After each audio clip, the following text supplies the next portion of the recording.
বন্ধুরা, আমি ঘর গোছাচ্ছি। ঘর গোছানোর জন্য এই টেবিলটা গোছাবো। টেবিলটা অনেকদিন হুলুহুলু হচ্ছে, মানে প্রতিদিনই গোছাই। তো আজকে ভাবলাম তোমাদেরকে দেখাই যে আমি বাড়িতে কত কাজ করি। এটা আমার ডেলি ব্লগ ভিডিও হচ্ছে। তো আমি ডেলি ব্লগ ভিডিও পোস্ট করব। তো এই টেবিলটা আমি গোছাচ্ছি। দেখো, এটা আমার বিস্কুট, আর এ দেখো জিনিসগুলো রাখছি। তো এই জিনিস করার পর আমি বিছানাটা গুছানোর বাকি আছে। তো এই দেখো আমার টেবিল গোছানো হয়ে গেল। এদিকে বিছানাটা গুছিয়ে নিই।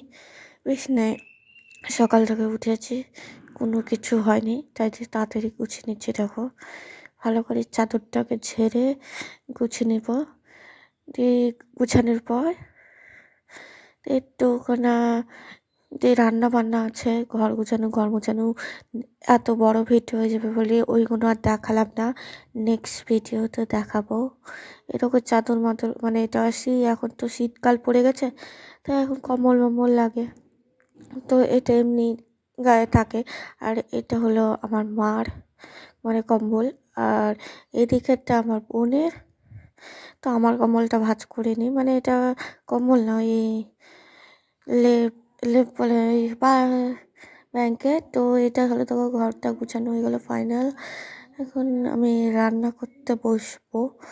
তো ফার্স্টে দেখো, তাহলে এটুকু আমি আদা জিরে বেটে নিই শিলে, কেন আমি মিক্সিতে বাটতে পারি না, মানে মিক্সিতে ভয় লাগে। এই জন্য শিলে দেখো ফার্স্টে তেল দিলাম কড়াই। তেলটা গরম হয়ে গেলে ভালো করে মাছগুলো ভেজে নেবো। মানে আগে থেকে মাছ ভাজা আছে আমার। তো মাছ ভাজাগুলো কালকে মাছ এনে এসেছিলো, দিয়ে ভেজে রেখেছি। তো আজকে রান্নাটা করবো। তার জন্যে চুনো মাছটাও আছে তার সাথে, মানে চুনো দিয়ে আর এই বড় মাছ দিয়ে রান্না হবে। কিন্তু কী মাছ জানি না। তো এই তো কড়াইতে দিয়ে দিলাম, সবজিগুলো দিলাম, মানে পাঁচফোড়ন, যে জিরে, তেজপাতা, লঙ্কা দিয়ে দিলাম, নুন, হলুদ, তারপরে ধনে গুঁড়ো দিয়ে ভালো করে কষে টমেটো দিয়ে আদা জিরে বাটা যে মশলাটা করেছি সেই মশলাটা দিয়ে দিলাম। ভালো করে নেড়ে চুড়ে একটুখানি সামান্য জল দিয়ে দিলাম।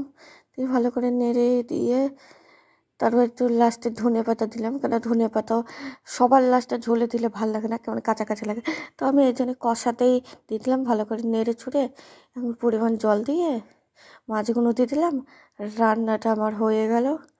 তো এটা ঢাল যাবে, হয়ে গেল। Tata, bye bye.